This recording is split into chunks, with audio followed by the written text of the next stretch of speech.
Magandang araw guys, welcome to DIY Planet. And for today's video, gagawa tayo ng triple layer na water rack. Ito po yung mga gamit na kailangan. Ayan po yung mga palochina na wood natin, wood planks. Nakahati na po siya, no?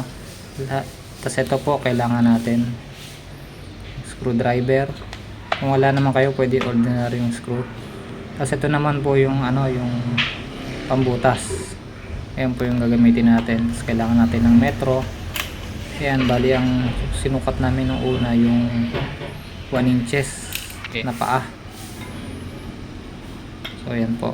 Lahat po pala ng sukat nito guys, ilalagay ko na sa description. Check nyo na lang sa baba. Tapos yan, isa na namin kung binutas yan. Kailangan muna butasin guys bago natin ipasok yung screw nang sa ganun diretso siya. Ayan guys, yung paanan po yan yung ginagawa natin dyan. So doblehin nyo na lang para walang uga. So ito yung kabila naman na paa. 1 inches din yung ilalim guys yung pagitan. So yan, same procedure lang naman to.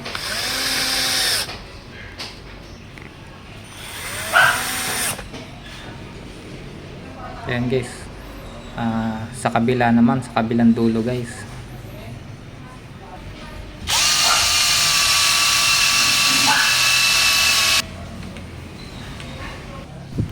So dito guys, tinira na natin yung bandang taas nya, no? Ayan, kabila naman. So ganyan lang guys, napakadali lang naman. Kahit sino pwede gumawa na ito guys, no? Kahit na babae, lalaki, o kahit wala namang alam sa no? Kahit ako lang, basta makuha nyo lang yung tamang sukat guys. Tapos ito ngayon, tinitira ko yung gitna guys, yung ayun yung suporta, no? Para din sa sa mamaya ilalagay natin yung bandang gitna nya. So ito guys, yung kabila naman, so nagawa na natin yung isa. So yun guys, no, ito na, kinabit na natin yung nya, yung bandang gitna nya guys. So yun yung magiging patungan, no.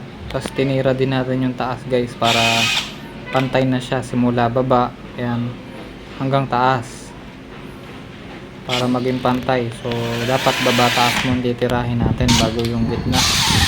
So yan, tinornilyo natin dyan.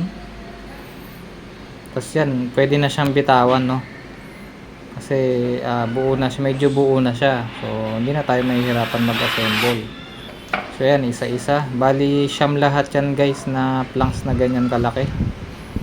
So ito naman, gitna naman tayo guys, no. Itong gitna, same procedure pa rin, tatlo, bali kada isang layer tatlong ganito. So yan na guys, sipat natin yung gitna doon, no, para talagang pantay. So ang technique lang naman dyan, yung dalawang planks sagad nyo sa dulo, tapos tsaka nyo tirahin yung gitna para masentro nyo. So yun guys, no, sa taas na, pipinish na natin tong taas guys.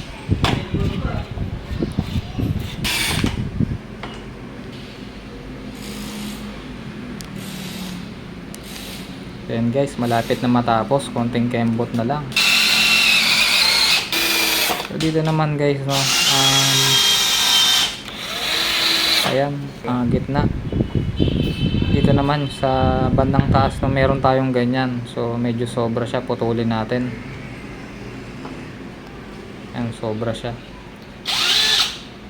So ayan, tirahin natin sa gitna para yung may suporta dun sa baba niya, no. Tapos siyempre sa dalawang gilid din, kailangan natin tornilyoin yung dalawang gilid niyan